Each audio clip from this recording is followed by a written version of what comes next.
All right. So yes, thanks for having me. My pleasure to talk with you all tonight about ravens.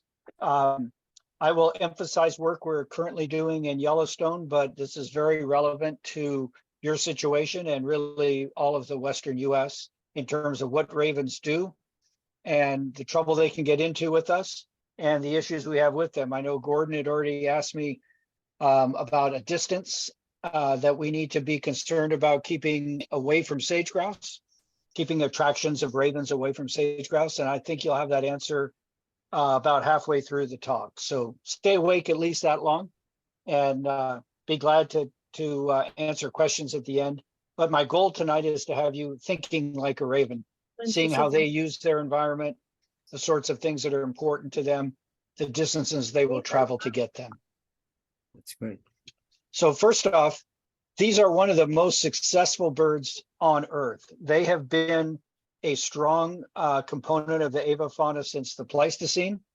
I'll tell you a little bit about their evolution in a second, but right now they are kicking butt. They're increasing exponentially across the West. This is just an example of that in Montana, where the numbers on Christmas bird counts are showing this exponential rise over the last 20 or 30 or 40 years. That same graph can be made throughout the West, can make it for Oregon, can make it for Washington. It will look almost identical.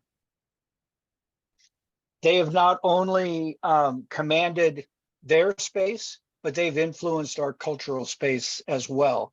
Tony Angel and I did some work early on showing the influence of ravens on our culture, and that's kind of drawn here as a map that Tony laid out.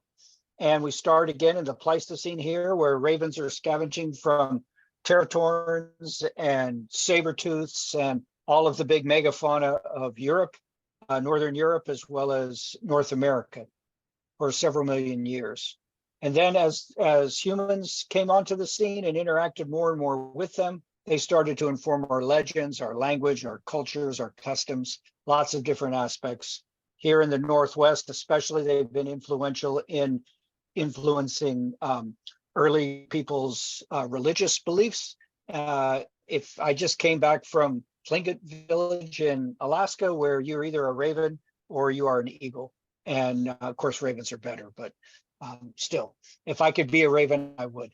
But in that part of the world, you're born into one of those lineages, depending upon your mom's lineage. And then on through Europe, they've influenced our legends about protection in the Tower of London for the Kingdom of England,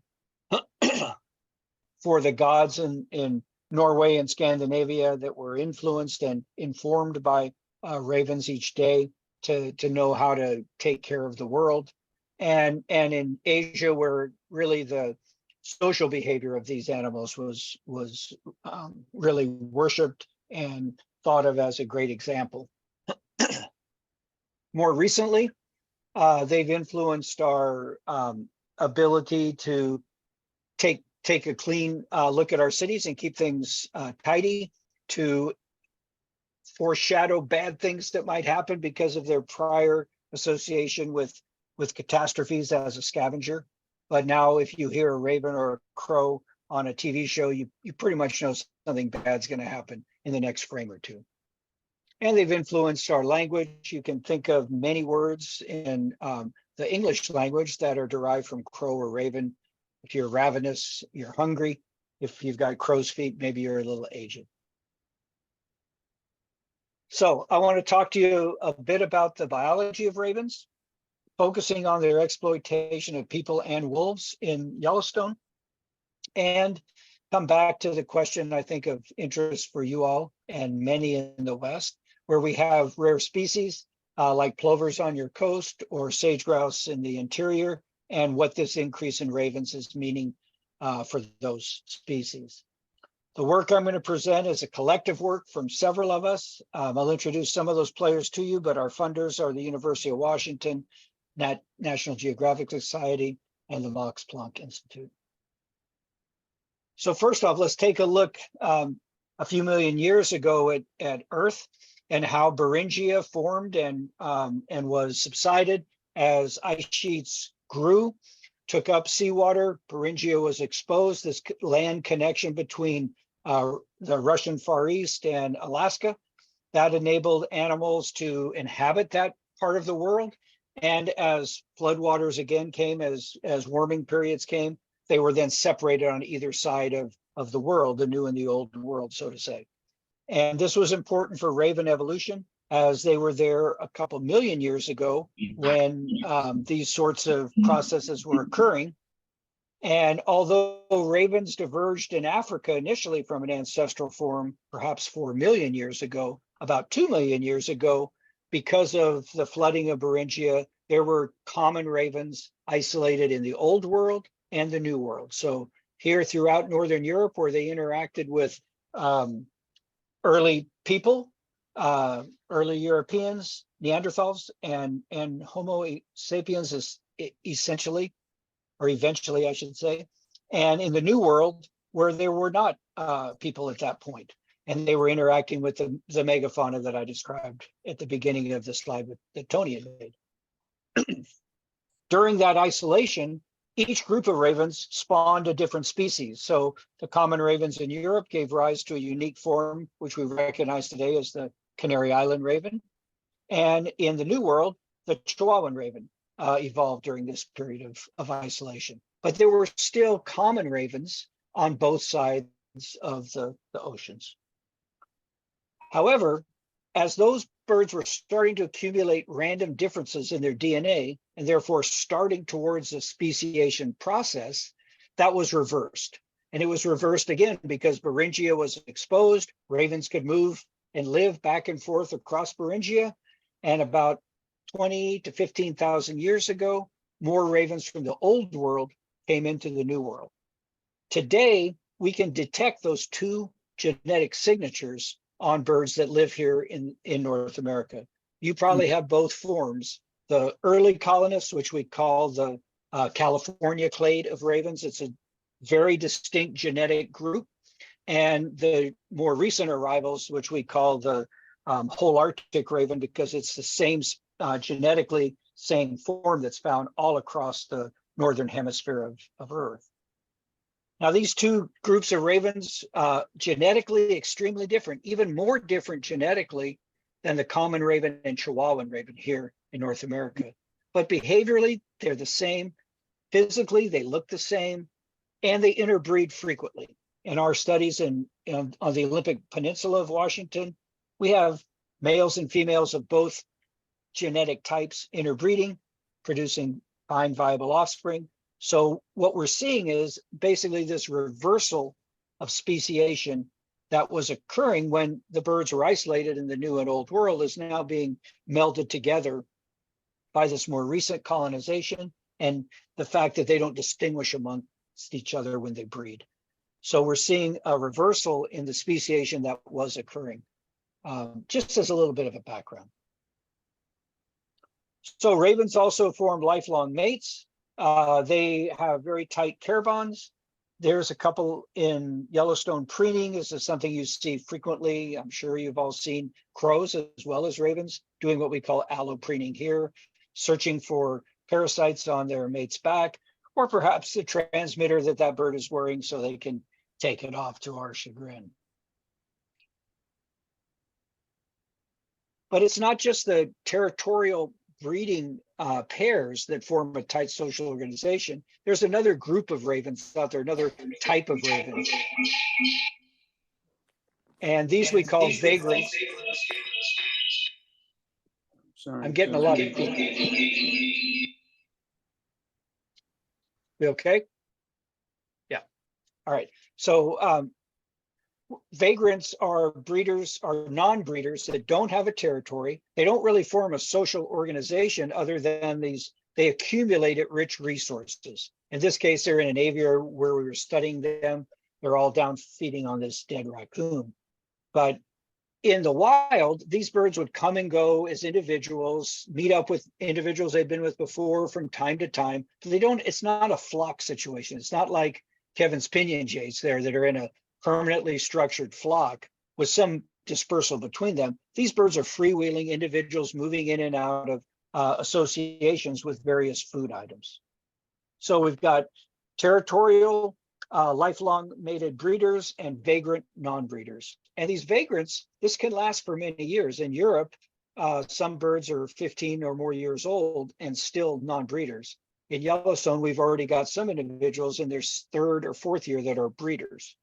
So it's a very poorly understood aspect of their life, other than that they move around and exploit things. But how they eventually get from a non-breeder to a breeder is something we're trying to understand more. A little bit about the basics of how these two forms of the bird interact. And from my perspective, their interaction at food is very interesting and quite different. So in the first panel here, what we're showing is a pair of territorial ravens that have found a dead moose on their territory. They're going to be quiet. They're going to eat that food as quickly as they can. They'll cache some as well, but they like to keep that moose to themselves all winter and survive on it. But that's rarely the case, because these vagrants are out looking for food. Here's one that flies over, sees the adults. The adults immediately go into defensive postures, and they will attack that bird, that vagrant, as it tries to access the food.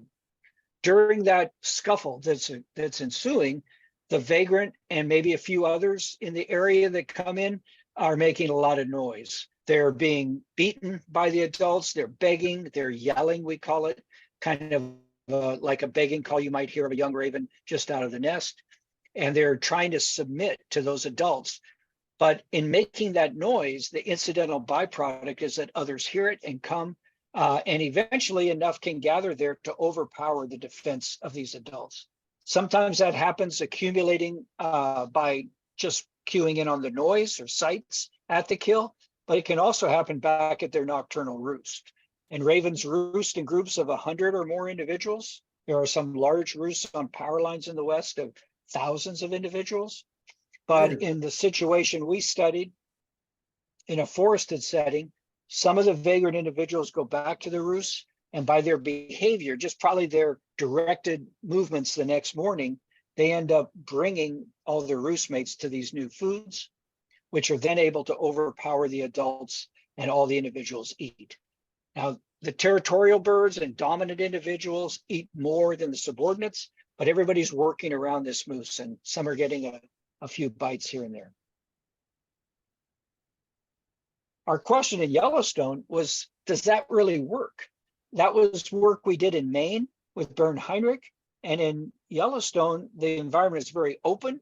So you can see some of the roosts, as I described, are very large. You probably wouldn't want to bring 1,000 of your best friends to dinner, because you're not going to get much if you do. And even more importantly, with carnivores now on the scene and eagles, there's a bald eagle on a freshly killed elk calf by a wolf pack. The food doesn't last long. This food is gone within the day. So the actions of the birds and the exchange of information in this open and carnivore rich environment might be quite different than what we had seen before. And there's lots of other resources out there. The birds have only had wolves now for 25 years recently. Of course, they had them earlier, but they've had human foods in the form of garbage, or the fat that accumulates in water treatment plants, or people that just feed them directly, like this guy is getting ready to throw a sandwich to this bird. They have these resources that they can also exploit, and so they might not need to exploit these carcasses and attract others to them. So these were some of the questions floating around our head as we went into Yellowstone to try to tag birds and understand their behavior and how it might differ. We catch our birds using a net launcher, and they're attracted to food that, in this case, there's a bit of meat here that was brought out of a pond by a wolf pack. And we have our net launcher here. And as the ravens are feeding, we can remotely trigger that gun and hopefully catch a couple of the birds, as we did here. Then we tag them. We put on state-of-the-art transmitters that are solar charged, communicate with the cell network, or through direct interrogation from us with a handheld radio. And they store very accurate GPS locations every half hour or so of where the bird has been. And we're able to look at that information to determine their use of space. We're also able to get their acceleration, just like having a cell phone on the bird. We basically get whether they're moving forward, side to side, or tilting on the yaw axis.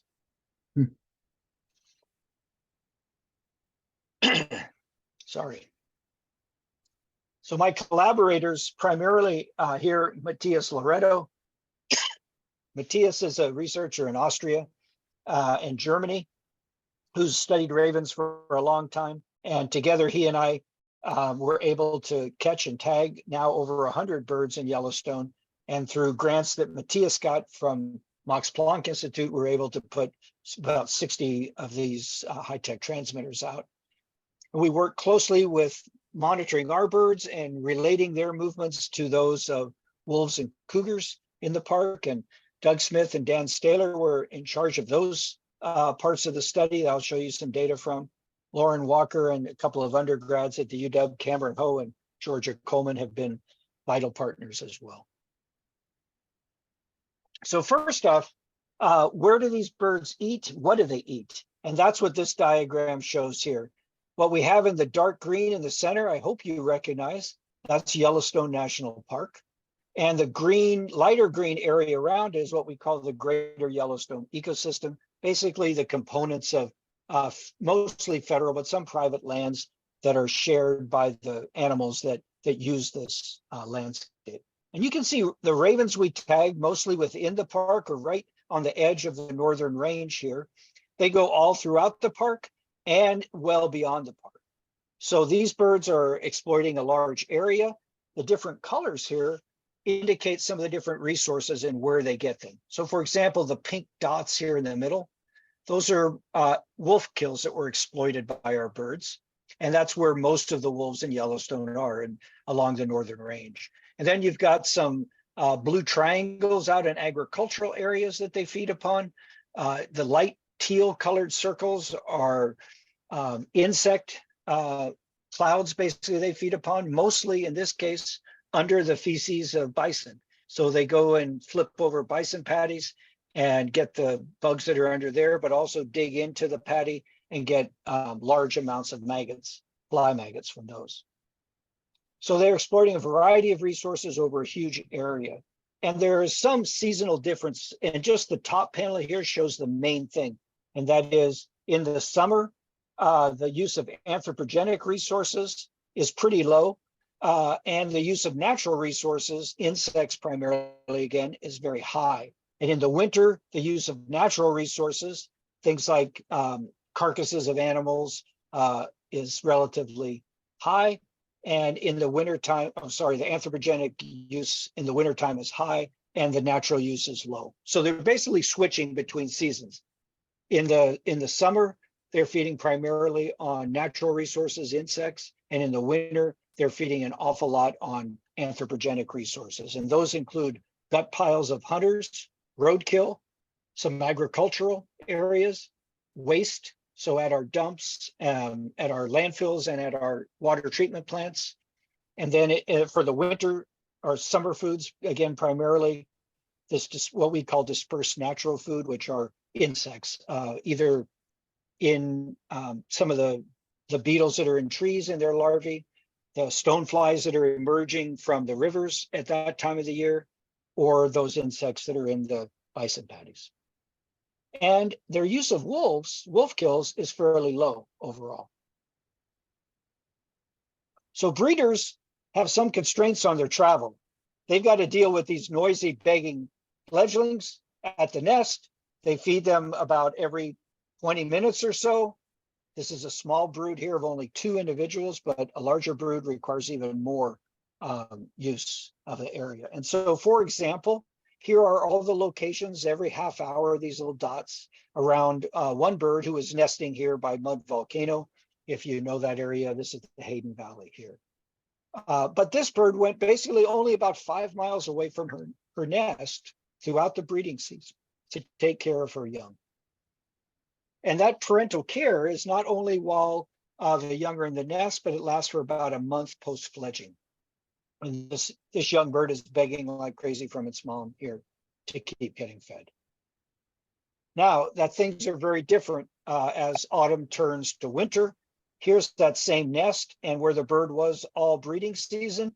Now she's going about 50 to 60 miles one way, commuting every day from this territory up here to a landfill and to other resources. And in particular, she is in the early part of the autumn feeding on the gut piles that elk hunters and deer hunters leave in the area. All these blue dots here are areas. So elk hunting areas here in the early season, and immediately when elk season starts in October, the birds shift and start going up there. They're also using these other anthropogenic resources. This is a big water treatment and landfill area and a smaller landfill area here. So in contrast to the adults, juveniles are wandering widely all the time. They're not constrained during the summer. They might focus on some of those insect blooms, but they're also wandering widely and using lots of anthropogenic resources along the way. Here's one bird that I tagged as a juvenile in Yellowstone. And over the course of the next several months, the wandering of this bird up through the Crazy Mountains and then on up through the Rockies and the east flank of the Rockies up to Alberta, where it finally settled in a fairly agricultural landscape. This bird dispersed farther than we know of any other bird, some 700 kilometers from where it was born to where it eventually settled in. And along the way, the yellow dots here are anthropogenic foods that it's utilizing, agriculture, water treatment plants, etc. And the red dots are anthropogenic roost sites that it's using, a major power line that goes through the area. And in those places, this bird would roost with thousands of other ravens and really start to not only form its own map of the region through its wanderings, but probably also tapping into the knowledge of many of its roost mates. And these non-breeders don't just have a big dispersal like that and then settle in all the time. Sometimes they keep wandering. This is an area for about a 3-year period that one of our birds traveled. It was a non-breeder, and it included about 6,500 square miles. So just to look at this on a daily basis, territorial birds in the summer hardly go more than about 5 kilometers on a given day, but in the winter time they might go 20 to 30 kilometers. Vagrant individuals, again, are always moving pretty much like the adults in the winter, somewhere between 15 and 25 kilometers every day. They're moving that far from the place that they start to the place they end up. But they aren't just doing this willy-nilly. Individuals seem to have particular strategies also in terms of what they're exploiting. So let's look at some of those. And first off, just to show you the variety of things that these birds ate, and that's what I'll call their strategies. Just the color pattern here shows these differences. So for example, the teal color down here through the middle are the birds' use, individual proportion of their locations that we had associated with insect feeding. Some birds hardly feed on those insects at all. Others spend almost all of their time feeding upon those insect blooms. Same thing with wolf kills and carcasses. Some individuals spend a lot of their time in the purple and red here, which is feeding upon either naturally winter-killed carcasses or wolf kills. Others hardly do it at all. And in terms of their use of other human resources, road kills, agriculture, and waste, this whole kind of orange and blue quadrant here, again, some birds are really specialized on our resources. Other birds don't use them much at all. So let's talk about some of these in a little more detail. And our interest really to start this study was to learn how wolves and ravens are associated. And certainly if you see a kill in Yellowstone or even a roadkill, most places, you will see ravens on that. And that led to observations by biologists that suggested that these two species were almost symbiotic. So for example, Dave Meach, the world's expert on wolves, noted in Isle Royale that ravens seem to be completely dependent upon wolves for their food. Now, Dave didn't have GPS trackers on his birds, and I would bet those birds that you always see ravens with wolves, but it's not the same ravens. Some of the time, those same ravens are with a wolf one day, might be at a grocery store eating a castaway burrito the next day. And in Yellowstone, early studies by Dan Staler and Bern Heinrich and Doug Smith showed that ravens were quick to pick up on wolves right away after the reintroduction. And it even seemed like they might be attracting wolves to weakened prey. And further in that study, what Dan found was that 87% of the time you saw a wolf, there was a raven with it. And 100% of the time, when they were feeding at a kill or even mousing, there was a raven there. So these suggest that ravens and wolves are closely associated. But this is from the wolf's perspective. We looked at it from the raven's perspective, and we see something a bit different. We do see that about half of the wolf kills that the teams knew about were visited by one of our tagged birds, at least, some of them even by a dozen or more. And we saw that 59 of the 69 tagged ravens went to at least one predator kill during a 3-year period. One of them even visited 54 different kills. And so this is a real specialist on wolves. But even this, what I'll call a wolf addict, wasn't closely associated with a wolf pack all the time. And Matthias has shown this in this diagram here, which is basically the distance between millions of points of this raven and all the wolves in Yellowstone that are radio tagged as well. The distance between those two animals going through time from 2020 through 2022. And so this is a continuous function of time, and this is the distance the raven is from any wolf. And what you can see with this bird is that most of the time, all this color that's up here, in fact, all that's above this red line, those are instances where our radio tagged raven, who went to a lot of kills, was greater than 500 meters away from a wolf at any time. Now, there are situations where he's very close. Here he's, within a few meters of wolves, but on one day he might be very close, like here, and the next day he's far away and away for a week or more, and then back close for several days in a row, and then away. So they come in, check out with wolf packs. They don't just sit and follow. They don't have favorite wolves that they follow around and exploit. It's very much exploitation, but one that's not a tight symbiosis from the raven's perspective. And breeding birds, that was a non-breeder that I just showed you. Breeding birds exploit wolves that are close to them. So again, the purple dots here, these are all locations every half hour of one of our breeding birds who nests over here. And the big yellow balloons, those are kills made by wolves, and the big circles, the blue, the pink, the brown, those are radio tagged wolf locations at the same time as the raven locations. And what you see is that this bird went over here and exploited with the wolves this kill of theirs, then this kill, another one over here, another one up here, and so on. So this territorial bird who lives in the Lamar Valley, for those of you who know that area, was able to basically check in and check out of the Junction Butte wolf pack in this case, and tap in when they made a kill, but then go away from them when they're not at a kill. Sometimes they follow wolves for a while. We have a few instances of this. Again, this is that territorial bird in the Lamar. She came across here and spent time in association with this wolf. This wolf traveled over and met up. These are the other members of its pack. They all met up here in this ravine. The raven flew over there with them, stayed there for several hours, presumably with all the wolves gathered in a place like this. It suggested they made a kill there, and this raven was with them during that time. But she didn't just fly to the kill, as we saw a lot of cases. She instead flew over the valley, joined the wolves, and followed them across this ridge till they got to a food source. And she stayed there for a while. And this is her similar plot that I showed you for the non-breeder. So again, most of the time she's far away from wolves. She is associated with the Junction Butte pack, the khaki color here, mustardy color.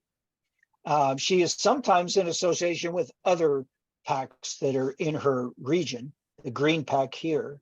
But for the most of the time, she may come and spend several days in a row close to the wolves, and then again, far away for a long time. Then back in with them, then far away. Back in with them, far away. So again, she's exploiting them, sometimes following them. There's always ravens around those wolves, but not this raven. Any particular raven has different strategies. So here's how the change in the number of ravens at a kill goes throughout a day or throughout a several day period. In this case, I was watching the Junction Butte wolves hunting. They flushed a bull elk out of the timber. There was one raven with them initially, then 4 when they killed the elk. So 4 individuals were right there when they killed the elk. Over the rest of that day, that number climbed up to 15 ravens waiting around, hoping to get a bite to eat. They didn't get much that day because the wolves were there eating the elk and keeping them away. As nighttime fell, the ravens went to roost. The next morning, a few more ravens showed up pretty early, suggesting maybe there was some attraction from these 15 individuals at the roost to bring in a few more. But then those numbers pretty well stayed stable as the food was eaten until finally all the ravens left after the wolves left. So a lot of the change in numbers of ravens, some of it may occur from night to the next day, but a lot of it, the majority, occurs during a particular day, which is different than we saw in the forested area of Maine. And just another example of that, a lot of the kills are made at night. So first thing in the morning, a few ravens, again, about 4, were seen at first light at that kill. And then during that day, during the first half of the day, there was up to 33 birds there. And that was pretty much the most seen for the rest of the time as the wolves ate this elk and the ravens scavenged on it. So I want to look at this kill in a little more detail because some of the birds here were our radio tag birds. And in fact, the kill site had 4 of our tag birds around it before the kill was made. So here's where the kill is going to occur. We had these purple dots, which are one of our territorial birds. The red dots are another territorial bird that are close by. We'd expect those to go there. And then we had a couple of vagrants that were far away, about 100 miles away in Bozeman, the green bird, and the yellow bird over here about 100 miles away near Billings. So that first morning after the kill was made, remember it was made at night, the first birds there were 2 of those territorial birds, one in right away and the other a couple hours later. And that's the purple and red that are right here at the wolf kill. No sign of those 2 vagrants at this point, our tag vagrants. And there was, again, about 30 birds total at this kill, but 2 of them were our tag territorial nearby birds. Well, later on day 2, the bird from Bozeman all of a sudden flies 140 miles out past the kill, back to it, and joins it for a day. The next day, or 2 days later, that bird from Billings flies 100 miles, almost straight line across the tallest peaks in Montana, the Beartooth Plateau here, flies straight into the wolf kill, and again spends a couple days there. I would like to know how the heck they did that. And I actually think they had no idea that that wolf kill was there, but they did know that that area, the Lamar Valley and the Northern Range, is predictable for having a wolf kill. By one of the packs, there's 10 packs basically in the area. And it's predictable as a place to go and look. And as we looked at one of those birds, this was the bird that was in Billings. These are all of its points now for a year. And as we looked at those in more detail, you can see there are several cases where that bird flew in from somewhere to the east here, over the Beartooth Mountains, into the Lamar Valley and the Northern Range, and then out to Gardner. And it kind of has this highway or this loop that it goes through on a fairly regular basis. So it's not the first time it went in there looking for food, and it found food on other times in other places. But we're still not completely ruling out the fact that somehow it knew or sensed that there was this food far away.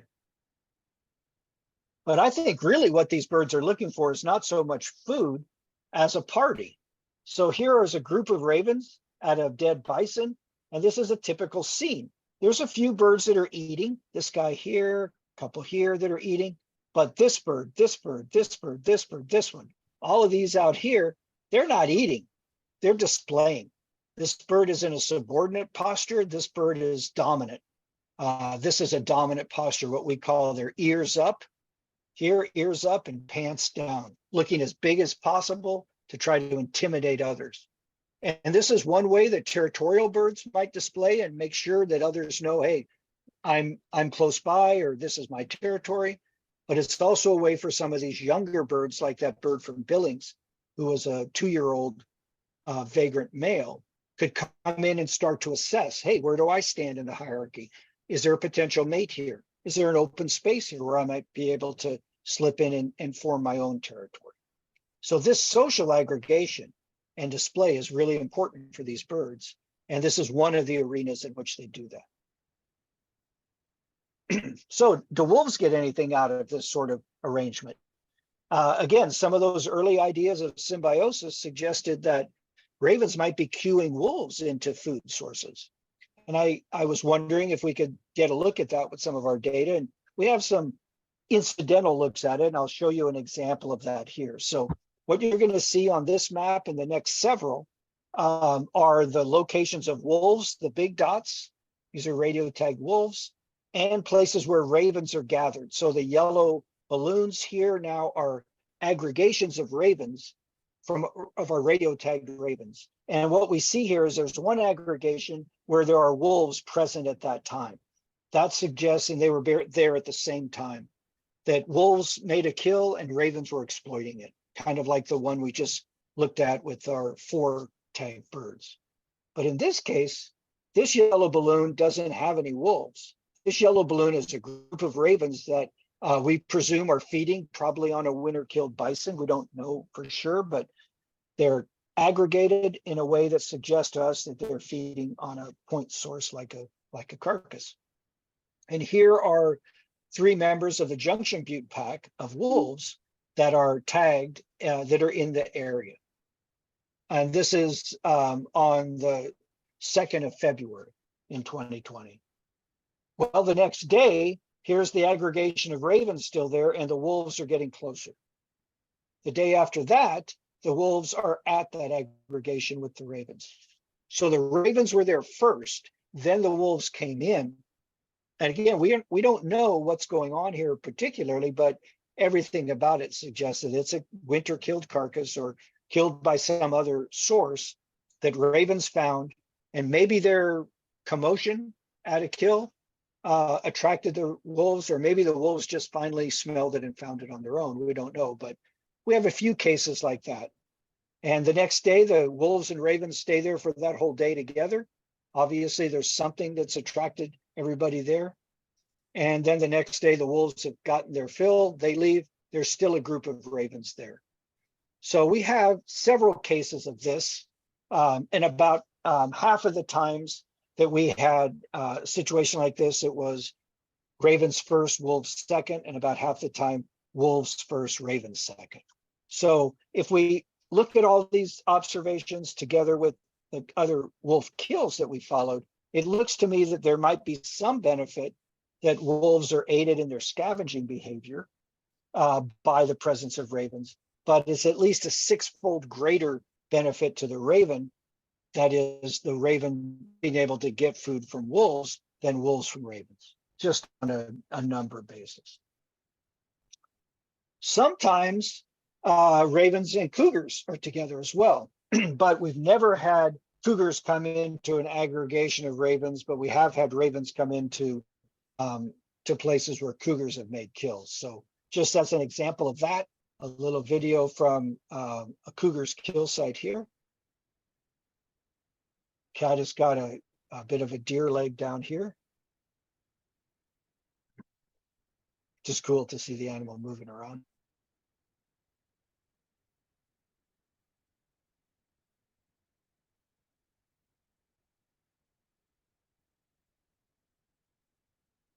And then the next day, raven, one of our tagged ravens, you can see its radio transmitter here, is feeding on that same kill. So They definitely pay attention to more than just wolves out there with respect to carnivores. But you can see that those of you who've ever uncovered a kill by a cougar would recognize that all this straw and grass over it has been pushed there by the cat to hide it, presumably from sharp-eyed scavengers like the raven. So what about other aspects of these birds? Some of them in Yellowstone are really great beggars. As I said early on, this guy tossed a ham sandwich to this bird, and you can tell this bird is making eye contact with this tourist. The tourist is motivated to feed him. One of our tag birds is really a food addict with people. This bird, who is called Steve, was living in Cook City, Montana, just on the northeast edge of the park, and was fed every day by this woman who works at a bar in Cook City, and they have a roast beef night every Wednesday, and she'd bring home roast beef and put it out, and Steve would eat that like crazy. She was so worried about Steve basically destroying her house, because if she didn't put food out right away, Steve would be pounding on the window so hard that they were afraid they would break the window. So she hung up a bell, and Steve learned quickly to ring the bell to get food. Well, Steve exploited people in Cook City, and unbeknownst to me, I caught Steve, and it was the easiest raven I've ever caught. Sometimes it takes us days to catch a raven. This bird, I drove into Cook City, I saw one raven, I threw out a bit of suet, and before I could get back in my car, Steve was on the food. I had no idea that Steve was, at that point, the pet mascot of Cook City because of his antics with for example, the bell ringing for the roast beef. So I caught him and actually turned out to be her, caught her, banded her, and released her. And then about 6 months later, I met the school teacher from Cook City. It was a small one-room school with 6 kids. And she said, hey, the people of Cook City are really upset that you tagged their bird. And I was like, what do you mean? I didn't know they had a raven. And well, I guess she had a bit of a limp, and they felt sorry for her, and so they fed her. And when she showed up with a backpack on and colored leg bands, they were really put out. They thought, how could you do this to our bird? And in fact, they were going to take those bands off of Steve until her husband noticed the blue and white bands that I had just by random used on this particular individual. And that saved my my tagging on this bird, because her husband is from the University of Kentucky, and Kentucky's colors are blue and white. So he thought, well, that's a good sign. I'll go ahead and won't hassle her and won't catch her and take those bands off. And then I got to know the couple here, and they're really great and really interested in knowing what more Stevie was doing. And basically, I could show them a plot like this, which shows here's kind of where we just were at their house. But Stevie goes way down about 100 miles to Cody, Wyoming, or way up and around Gardner area, again, up to those hunting grounds, and even close to Bozeman at sometimes. So she covers a lot of ground. And she concentrates not only here in Cook City, where this cluster of points is, but in other places. I noticed there was a cluster here. At about the same time, I got an email from a lawyer who said he had a friend who lived up by Kersey Lake and had a raven hanging out with him, and it was tagged, and if I knew anything about it. So if you look under that cloud of points there, you would see this cabin at Kersey Lake. My wife and friend and I, with our dogs, hiked in to see the owner of that cabin. And indeed, there was Steve again, now begging for this guy. And I thought, wow, this is probably an interesting situation. It's a big cabin in the wilderness. This guy lives up there for several months of the year. I thought he's probably an interesting dude. Turns out he was the former lieutenant governor of South Dakota. And he's forming a close relationship with this bird. I get emails from him all the time. Where's Steve? What's Stevie doing? And really taken by this bird's ability to interact with him and then leave and be gone and do its own thing, and then come back and get a chip. So some of them are beggars, others are thieves. There's a bird in Grand Canyon. If you leave your pack out too long, they will unzip them. They will rifle through them. They'll take your keys, your credit cards, whatever. They're looking for granola bars or whatever they can find. This one's not successful at finding food, but certainly can make a big mess.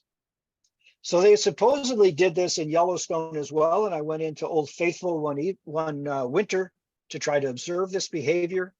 We have a couple of our birds tagged there. Here's the kind of Old Faithful complex here. Here's our two birds locations. They basically split up the campus and they beg for people. But they don't rip open the saddlebags on snowmobiles anymore. And snowmobiling in the winter is popular there. They bring in big tours. And that was a real problem when the birds were opening those satchels on the back and stealing things. So now the snowmobiles have these hard cased locking bags basically on the back saddles that the birds cannot get into. And the birds aren't happy about this, of course. And they've started to destroy the snowmobiles. So here is a place where the birds have ripped into the foam of the seat of a brand new snowmobile, presumably frustrated that they can't get into their old foraging grounds in the back saddlebags, and they're causing damage to the snowmobiles now. This is an example of what Tony and I called cultural coevolution, or an arms race between the raven and people. In this case, ravens were beating us for a while, stealing our food. We shut that off. So now they're taking it out in another way. And who knows what the next evolution of this relationship will be. So let me finish off by coming back to this potential problem and what we could do about it based on what we've learned from our ravens.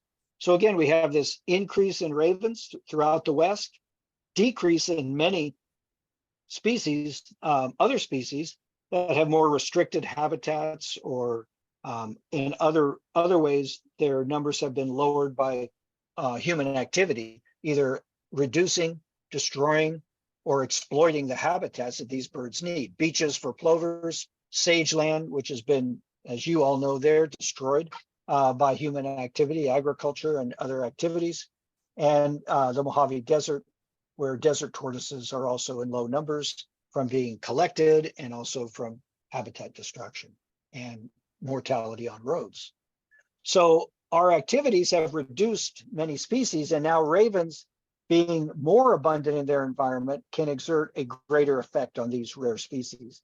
And the response has typically been, as it is in your part of Oregon, to kill ravens. So here are the number of ravens over the years from 95 to 2020 that are killed by federal agents every year. Right now, we're killing over 10,000 ravens every year in the West. And I don't know about you, but I don't think it's having any effect on the number of ravens. You might just be reminded of this graph. They're still increasing, and the abundance of the rare species are pretty much still decreasing. So although we can kill a lot of ravens, we're not taking care of the problem. And the solution that we think is much more sustainable is to first control the subsidies. So when Gordon sent me an email a few days ago saying he was interested in how far away from a potential new garbage dump you should be if you're not going to have an effect by attracting ravens there that would then prey upon a sage-grouse lek or sage-grouse nesting grounds. And from our data that I just went through with you, one, there will be a lot of ravens there. They will be attracted to that resource. They will come from 50 or more miles away. Some of them may come from 100 miles away, the vagrants, and they will utilize those resources. And as they are in that area and traveling back and forth, they see a young sage grouse, they're going to go eat that young sage grouse as well.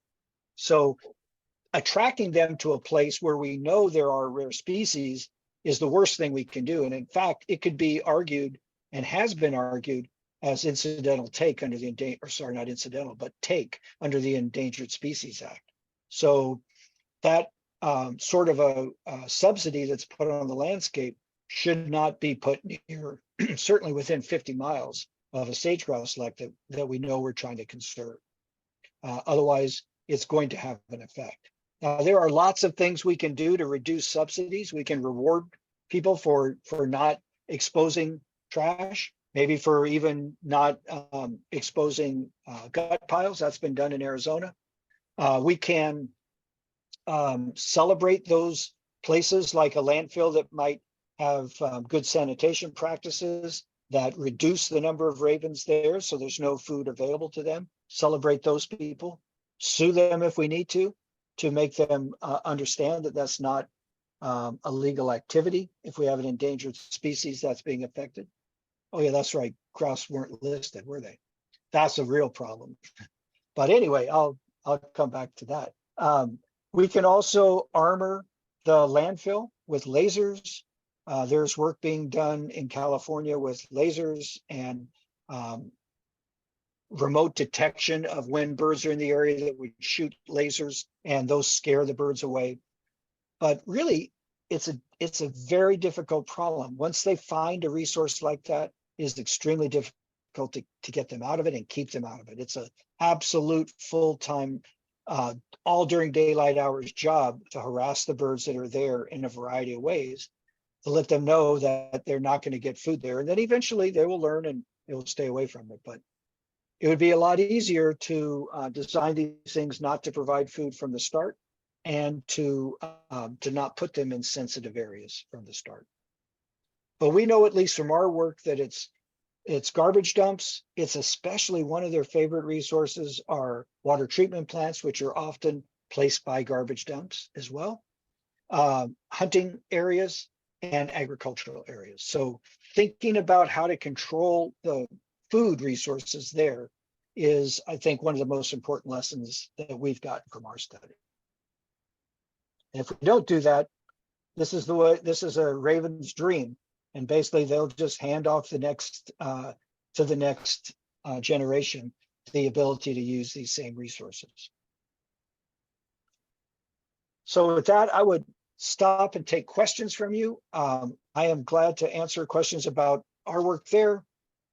If you want to know more about the things my lab has done, you could go to the University of Washington's Avian Conservation Lab and see some of the sorts of things we do with other species. If you're interested in crows and crow behavior, there's a free app that my wife and I, along with some gamers, developed, that you can learn about crow behavior and monitor that behavior. If you want to track our ravens, there's a free app called Animal Tracker that you can get, and it'll show the location of some of our tagged birds in almost real time. And if you want to read more about birds in suburban or agricultural landscapes, a couple of my more recent books deal with those topics. So I think hopefully you're still there.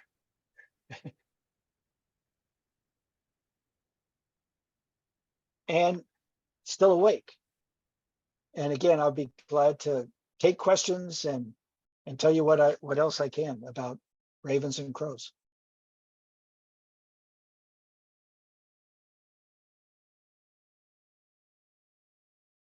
Kevin. John, Kevin Smith here. How many radio transmitter birds do you have? Hey, Kevin, how are you doing? We put out 60 transmitters. We have now recycled some of those. I've got one in my hand here that we just recovered from a bird that broke it. They break some of the attachments here. So we'll refurbish that and put it back out. We've tagged 100 birds, and of those, about 70 have had transmitters on for some portion of the last 3 years. Show are the ravens picking on transmitters? Are they picking on the transmitters? Was that the question? Are they trying to remove them from their covert? I think so, because this thing's sitting on the back. There's no way the individual can turn around and get a hold of it and break it the way these are broken. So I would put money on it that it's their mate that's breaking them, or other individuals they're associated with. They preen each other like I showed in that video, and they detect something and they start messing with it. We put a bit of plastic underneath them to raise them up above their feathers for the solar chargers. And that also gives them a leverage point. And I think it makes it easy for them to break. But we're learning. They're one step ahead. Stu? Yeah. Hi, John. First of all, thank you for the good information you've provided to our chapter over the last 2 years. Yeah, you think that you have not been able to figure out why one raven was able to fly 100 miles straight line from one spot to another just to get to a feeding station. And you don't have any ideas on that yet? Are they carrying cell phones or CB radios or what? I mean, we've been through lots of ideas. We thought, I mean, over shorter distances, they might see an accumulation of people that are watching wolves, for example, or watching a kill. There's going to be maybe 20 cars or 100 people on the hillside. They can certainly pick up on that sort of thing. I really think there's no direct cue that those birds got from 100 miles away. I just can't imagine. Although, there's olfactory cues to dead animals that they could pick up on. It just seems unlikely. I think, again, these birds have a routine where they'll be at the dump for a few days, in that case, either in Billings or, out by Bozeman, those two individuals. And when they're feeling fit, they've gotten a lot to eat for the last couple of days, then they take off and go for something better. And that might be a few morsels of elk, or it may also be part of that motivation isn't even that I've got to fill my stomach, but that I'm fit enough to go in this flight and interact with other potential mates and territorial locations. And so to go and interact with those birds might be as much of a driver as the food to individuals like this. We don't know, but I think they're both of those rewards, food and social interaction, are important for them. And they get both of them by occasionally going into a wolf kill.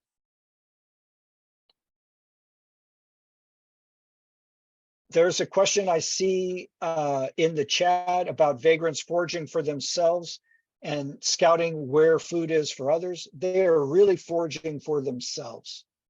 Incidental to them looking for and finding food, they give cues to that food's location by the noises they make, by their flights, and others can pick up on that. They could pick up on those cues of another bird as they're searching for food. They might see, oh, well, there's a group of ravens here.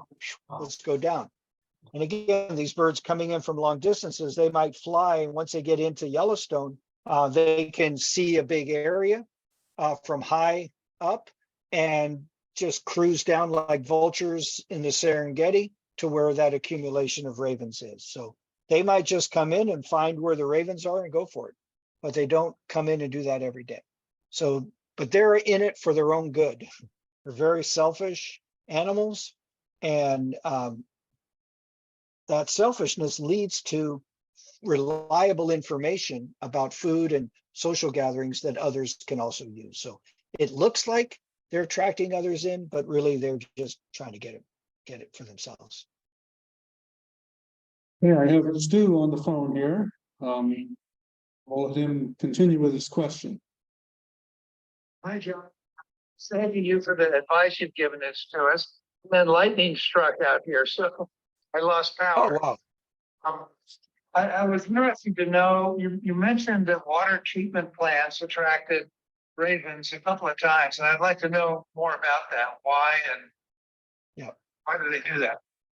Yeah, it was a mystery to us. But what you see is that they're on the windward side, basically. So wind is blowing across the water and pushing floating objects towards the one side or corner of those settling ponds. And what's being pushed are globules of fat. And that's what they're eating. So this is fat from kitchens, from restaurants, from all of the wastewater that's going in there. There's also a lot of lipids. And these things basically float on water, just like oil and water. And it gets pushed off to one side with the wind, and the ravens just scoop it up. And they're getting a super high energy food source, basically very easily. And it's not one that's so defensible like a carcass because it's spread out over a big area. It's always there. So it's a reliable source of food. And I've talked with a few people about things to do. And one, I said you can have these automated lasers that shoot there when they detect motion and scare the birds away. That's technology that's coming very soon. But there's also some of my colleagues say, well, shoot, we can process that fat off of the water, or before it gets into the water in the settling ponds, use it for fuel even by burning it. And so actually talking with water treatment specialists, there may be ways to utilize that resource for ourselves and also therefore keep it away from subsidizing these ravens. Question in the chat about their senses of smell and sight. Their sense of sight is very good, not as sharp as an eagle, but long distance sight, and it's binocular. Their eyes are forward enough in their head that they get binocular vision as well as peripheral vision, like us. It's better than human sight. For smell, they don't have a very good sense of smell, ravens, relative to other birds like magpies or vultures that are scavengers. They do have a sense of smell, but it's not exceptional. So that's why I think that most of what they're doing is from memory. They know this landscape, they know where they've gotten rewarded in the past, and they come in and check those areas out rather than responding to a cue, at least from great distances. Then locally, though, they might start to smell things. They certainly see activity and cue in on the local spot that way. But it's kind of uncanny. I mentioned the hunting season about the second week of October, when hunting season starts there outside of Yellowstone. The ravens seem to have a clock that just sends them off, and they do know and respond to shots, but they seem to be up there getting ready for it right about the time that it's beginning. And then they're there every day, back and forth. If they're territorial or vagrant, they stay there and exploit those gut piles.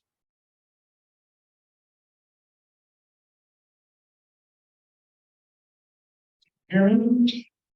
Well. Dave I didn't get Delahanty, that. Dave Delahanty, I think that's his last name, Dave. And you put Delahanty found that the ravens concentrated on birthing cattle. Same thing, it's the afterbirth and stuff left over, except that they're doing it out of the sagebrush where the sage-grouse are. And so that supplemental food from the livestock is creating conflicts with the sage-grouse there. Definitely. I mean, our birds use agricultural areas a lot. They're getting afterbirth. They're getting dead piles where dead animals are piled up. So those are the kind of husbandry sorts of changes that could be made by the ranchers to reduce the attraction of their activities to ravens. It'd actually be fairly easy in the agricultural area with respect to ranching, not so easy with some of the crops that they also utilize, but the ranching community could definitely reduce their attractiveness to ravens.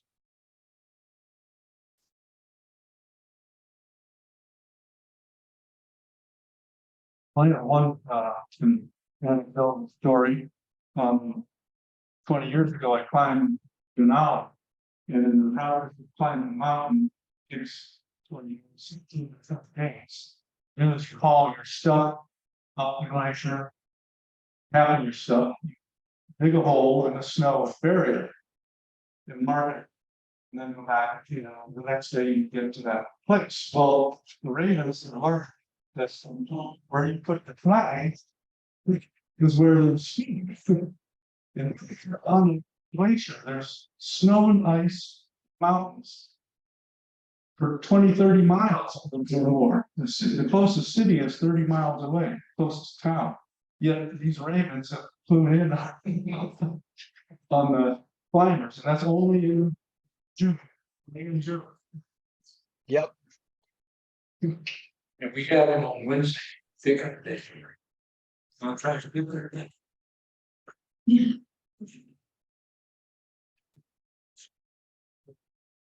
They're really Oh. incredible at knowing the timing and the locations of reliable foods like that. And I think these individuals, you know, they store this in their memory banks, and they'll go back every year to those places and take advantage of that.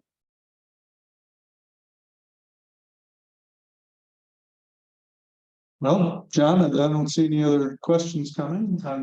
I really appreciate you taking your time to speak to us about this, and I'll have to send a recording of this to our county commissioners so they can hear firsthand what the impact of a landfill is close to sage grouse country. Yeah, I hope you can do something about that. There's certainly there's precedent in the legal literature for just getting the counties to talk about it by threatening the lawsuit over take. And you know, it's never a good way to do business, but sometimes counties won't listen and think they just do what they do. But in this case, it really is a pretty it's a pretty easy argument to make. And unfortunately, as I said, you know, sage grouse aren't listed yet, but with tortoises, for example, that's a strategy that's being contemplated. So whip in one hand and some reward in the other, and hopefully they'll get the message and do the right thing. Thanks for having me. Okay,